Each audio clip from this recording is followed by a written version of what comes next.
मैं नहीं मानती उस भगवान को जिसे आरती की आवाज तो आ जाती है, मगर एक मासूम के चीखने चिल्लाने की आवाज नहीं आती। क्या बोला तूने? तेरा तो गेम बजाना पड़ेगा। क्यों सुनेगा ईश्वर मासूमों के चीखने और चिल्लाने की आवाज?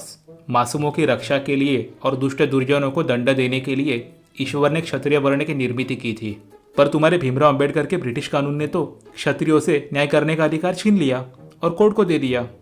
मासूमों के चीखने और चिल्लाने की आवाज ईश्वर तक इसीलिए नहीं पहुंच रही क्योंकि भीम के कानून और न्याय क्षेत्र में बढ़ रहे भ्रष्टाचार ने मासूमों के चीखने चिल्लाने की आवाज दबा रखी है। कोर्ट में न्याय चाहिए तो पैसे पानी की तरह बहाने पड़ते हैं, फिर भी न्याय नहीं मिलता।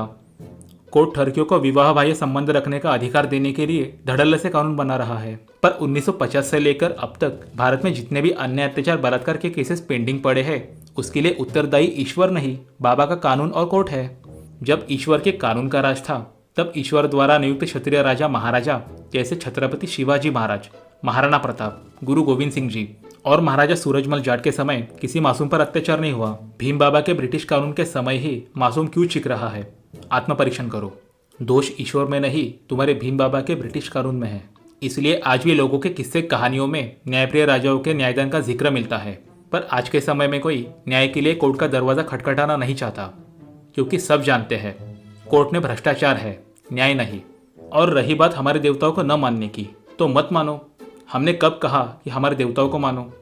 हम भी बुद्ध को नहीं मानते। जिसको नहीं मानना मत मानो, ढिंडोरा क्यों पीट रहे हो? जय सनातन धर्म।